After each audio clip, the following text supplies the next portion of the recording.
بسم اللہ الرحمن الرحیم۔ محترم ناظرین، زندگی میں اتنی محنت تو کر ہی لینی چاہیے کہ اپنے بچوں کا اعتماد بڑھانے کے لیے دوسروں کی مثال نہ دینا پڑے۔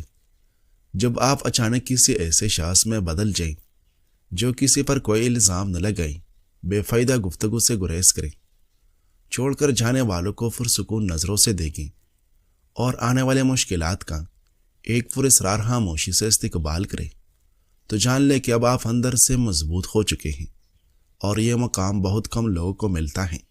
ناظرین، فضالہ بن عمیر بن ملوح لیسی اللہ کے رسول صلی اللہ علیہ وسلم کے شدید دشمنوں میں سے ایک تھا۔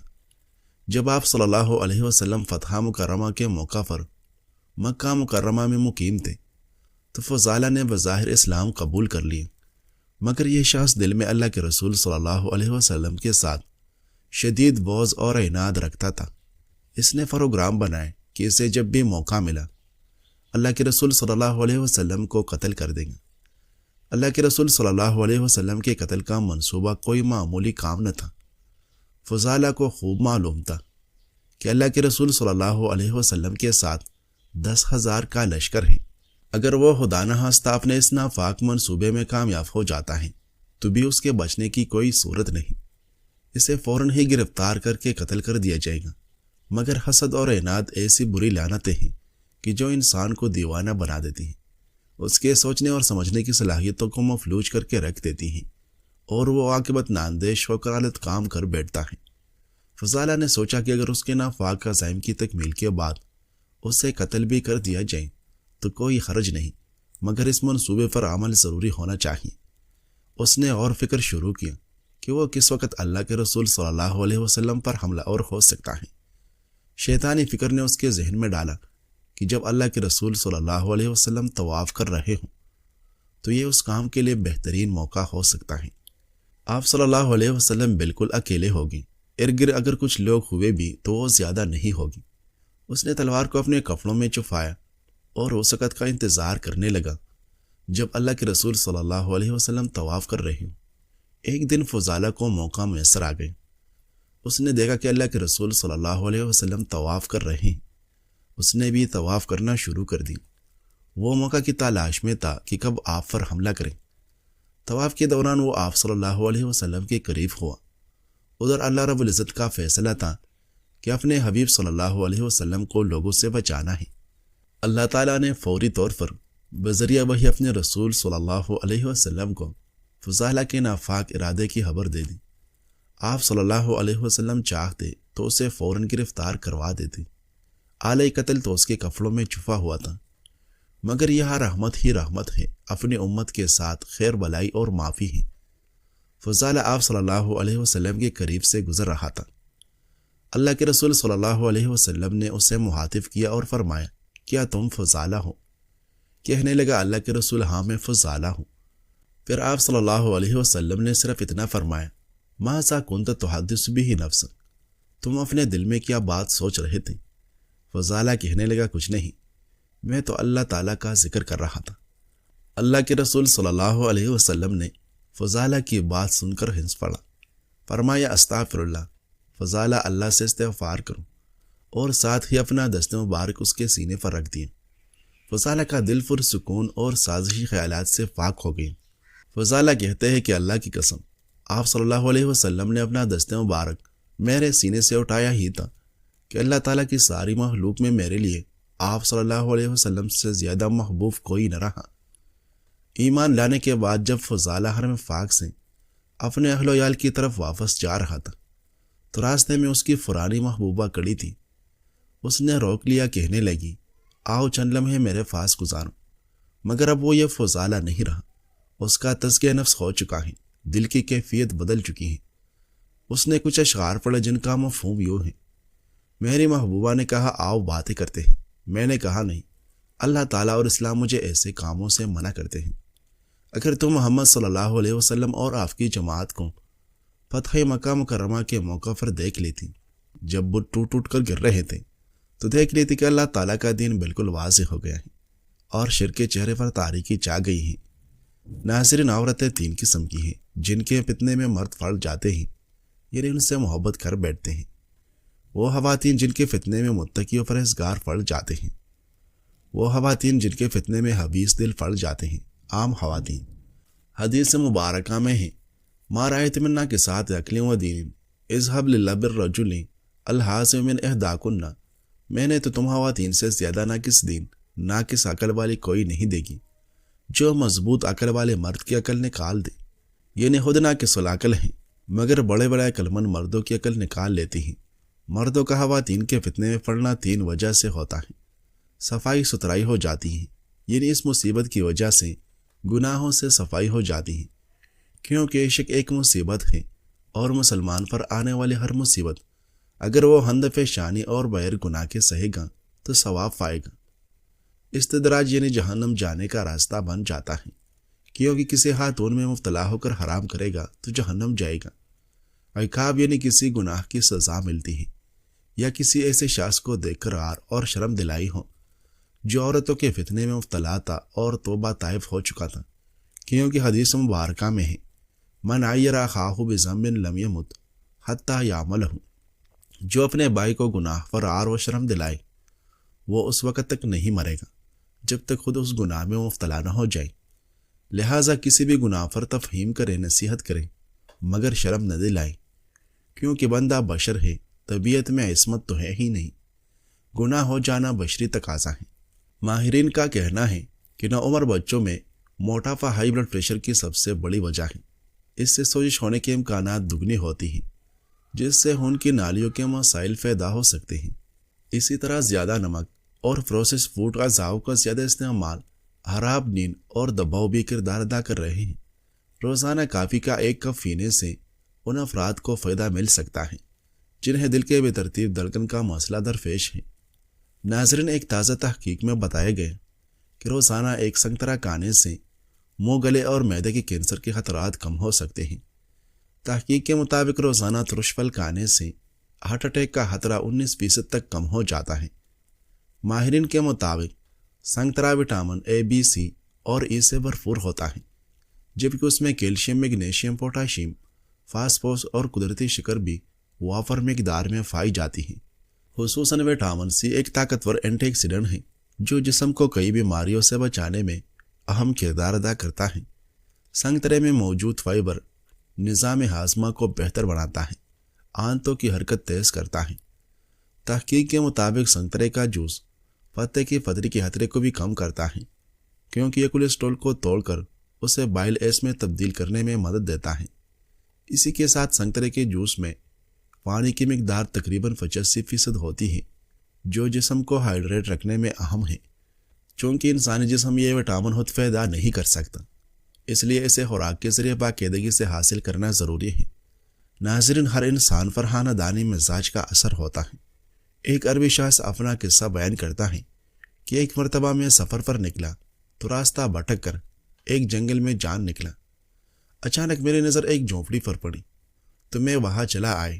جھونپڑی میں ایک عورت تھی۔ اس نے مجھے دیکھ کر پوچھا، کون ہو تم؟ میں نے کہا، ایک مسافر مہمان ہوں۔ یہ سن کر وہ بہت خوش ہوئی، کہنے لگی، اللہ تعالیٰ آپ کا آنا مبارک کرے، آئیے تشریف رکھیے۔ میں گھوڑے سے اتر آیا، اس نے میرے سامنے کھانا پیش کیا۔ میں عورت کی مہمان نوازی سے بہت خوش ہوا۔ ابھی میں کھانا کھا کر فارغ ہی ہوا تھا کہ اتنے میں اس کا شوہر آ پہنچا۔ اس نے اسیلی نگاہوں سے مجھے گورا اور کڑک لہجے میں کہا، کون ہو تم؟ میں نے کہا، ایک مسافر مہمان ہوں۔ یہ سن کر وہ ناک منہ چڑھا کر کہنے لگا، مہمان ہو تو یہاں کیا لینے آئے ہو؟ ہمارا کسی مہمان سے کیا کام؟ میں اس کی یہ بد مزاجی برداشت نہ کر سکا۔ اسی وقت گھوڑے پر سوار ہوا اور چل دی۔ مجھے اس جنگل بیابان کی خاک جانتے ہوئے دوسرا دن ہو چلا تھا۔ آج پھر مجھے اس ویرانے میں ایک جھونپڑی نظر آئی۔ میں قسمت آزمائی کرنے چلا آیا۔ دیکھا تو یہاں بھی ایک عورت تھی۔ اس نے پہلے تو مجھے کہا جانے والی نظروں سے دیکھا، پھر بولی، کون ہو تم؟ میں نے جواب دیا، ایک مسافر مہمان ہوں۔ چل بن کر کہنے لگی، مہمان ہو تو یہاں ہمارے پاس کیا لینے آئے ہو؟ جاؤ اپنا راستہ۔ ابھی وہ اپنی جلی کٹی سنا رہی تھی کہ اس کا شوہر آ گئے۔ اس نے ایک نظر مجھ کو دیکھا اور پھر اپنی بیوی سے مخاطب ہوا، کون ہے یہ؟ بیوی نے بڑا سا منہ بنا کر کہا، کوئی مسافر مہمان ہے۔ یہ سن کر اس کا چہرہ خوشی سے کھل اٹھا۔ وہ آگے بڑھ کر مجھ سے گلے ملا کہنے لگا، آپ کی آمد مبارک، آپ ہمارے لیے اللہ کی رحمت بن کر آئے ہیں۔ پھر اس نے مجھے عزت و احترام سے بٹھائے، نہایت ہی عمدہ کھانا لے کر آئے۔ میں کھانا کھا ہی رہا تھا کہ مجھے گزشتہ روز کا واقعہ یاد آ گئی اور بے اختیار میرے ہونٹوں پر مسکراہٹ پھیلتی چلی گئی۔ اس شخص نے مجھے مسکراتے دیکھا تو پوچھا، آپ کیوں مسکرا رہے ہو؟ میں نے اس کے سامنے گزشتہ روز کا واقعہ بیان کیا اور دونوں میاں بیوی کے متضاد سلوک کا ذکر بھی کیا۔ یہ سن کر وہ شخص ہنس دیا، بولا، وہ عورت جس سے گزشتہ روز آپ کا واسطہ پڑا تھا وہ میری بہن ہے، اور اس کا شوہر جس کی بد اخلاقی کی آپ شکایت کر رہے ہیں وہ میری اس بیوی کا بھائی ہے۔ یقیناً ہر شخص پر اس کے خاندانی مزاج کا اثر ہوتا ہے۔ ناظرین، دنیا بھر میں ہر 3 میں سے ایک شخص سر درد کے عارضے میں مبتلا ہے، اور اس بیماری سے 3 ارب افراد متاثر ہیں۔ محققین کا کہنا ہے کہ یہ صورتحال خاص طور پر خواتین کے لیے زیادہ سنگین ہے، کیونکہ تحقیق سے پتہ چلا ہے کہ انہیں مردوں کے مقابلے میں اپنی زندگی میں سر درد سے متعلق صحت کے مسائل دگنا سے بھی زیادہ ہوتے ہیں۔ شوگر کا مرض جہاں انسان کے گردوں کو متاثر کرتا ہے، وہی یہ بینائی سمیت دل اور بلڈ پریشر پر بھی اثر انداز ہوتا ہے۔ ناظرین، شوگر کی بیماری انسان کو کئی دیگر بڑی اور جان لیوا بیماریوں کے لیے آسان شکار بھی بناتی ہے۔ بہت سے لوگ بچپن سے ہی شوگر کا شکار ہوتے ہیں۔ اگر اس کا بروقت علاج اور کنٹرول نہ کیا جائے تو دوسری بیماریاں لاحق ہونے کا خطرہ ہے۔ ڈاکٹروں کا کہنا ہے کہ ناقص خوراک اور تناؤ ذیابیطس کی بڑی وجوہات ہیں۔ اس بیماری کے علامات میں بار بار پیشاب آنا، پیاس لگنا، بھوک لگنا اور پاؤں میں سوجن شامل ہیں۔ طبی ماہرین کہتے ہیں کہ شوگر سے بچاؤ کے لیے روزانہ کی بنیاد ورزش یا کم از کم 30 منٹ کی چل قدمی لازمی کریں۔ دن میں زیادہ وقت متحرک رہیں، ٹینشن اور اعصابی تناؤ سے دور رہنے کی کوشش کریں۔ ساتھ ساتھ متوازن غذا کا استعمال بھی بے حد ضروری ہے۔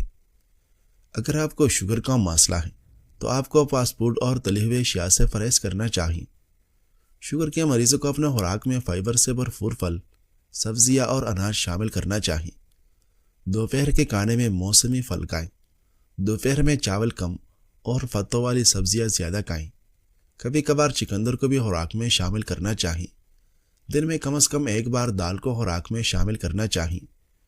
شوگر کے مریضوں کو چائے اور کافی کا استعمال محدود کرنا چاہیے۔ رات کا کھانا 8 سے 8:30 بجے کے درمیان کھائیں۔ اس سے شوگر کی مقدار محدود ہو جائے گی۔ سب سے اہم بات یہ ہے کہ رات کے کھانے کے بعد 20 منٹ کی واک کریں۔ دن میں 7 سے 8 بار تھوڑا تھوڑا کھانا کھائیں۔ ناشتہ مت چھوڑیں۔ لوبیا صحت کے پوشیدہ حیرت انگیز راز۔ قدرت نے لوبیا کے چھوٹے دانوں میں اتنی بڑی شفا رکھی ہے کہ اس کا روزانہ استعمال جسم کی طاقت، دل کی صحت، وزن اور بڑھاپے سب پر مثبت اثر ڈالتا ہے۔ لوبیا وزن کم کرنے میں مددگار ہے۔ موٹاپے کے مریضوں نے 8 ہفتے لوبیا کھائی تو وزن کم، بلڈ پریشر بہتر اور توانائی میں اضافہ ہوا۔ آنتوں کی صحت بہتر کرتی ہے۔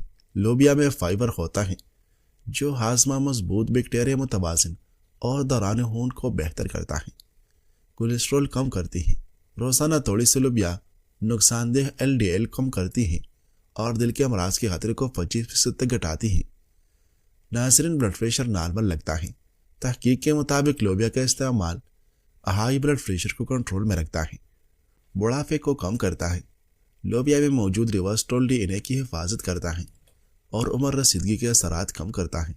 اینٹی آکسیڈنٹ سے بھرپور ہیں۔ سبز اور سرخ لوبیا فری ریڈیکل کے نقصان سے بچاتی ہیں اور موٹاپے و شوگر کے انزائمز کو کم کرتی ہیں۔ ناظرین، حافظ ابن حجر عسقلانی رحمۃ اللہ علیہ فرماتے ہیں، اللہ تعالیٰ نے اپنے مومن بندوں کو آزمائش سے نکالنا ہی ہوتا ہے۔ بعض اوقات طاہر صرف اس لیے کرتا ہے کہ وہ انہیں نکارنا اور ان کے ثواب میں مزید اضافہ کرنا چاہتا ہے۔ دنیا میں کوئی بھی رشتہ یہ حق نہیں رکھتا کہ وہ آپ کا ذہنی سکون برباد کرے۔ ہر ایسے رشتے سے دور ہو جائے جو آپ کی ذہنی اذیت کا باعث بنتا ہے۔ خدا کی دنیا بہت وسیع ہے۔ اپنے مطابق لوگ ڈھونڈے، ورنہ اکیلے رہنے کی عادت ڈالیں۔ اپنے سکون پر سمجھوتا کبھی نہ کریں۔ ناظرین، کیا آپ جانتے ہیں کہ ہم میں سے اکثر لوگ سمجھتے ہیں کہ ذہنی بیماری کا مطلب ہے پاگل فن، حالانکہ یہ بالکل غلط ہے۔ پاگل ہونا ایک انتہا ہے، لیکن ذہنی بیماری کی بہت سی چھوٹی چھوٹی شکلیں ہوتی ہیں، جیسے بہت زیادہ سوچنا، ہر وقت ڈر یا گھبراہٹ، نیند نہ آنا، دل کا ہر وقت اداس رہنا، کسی چیز میں دل نہ لگنا، یہ سب بھی ذہنی بیماریوں کی نشانی ہے۔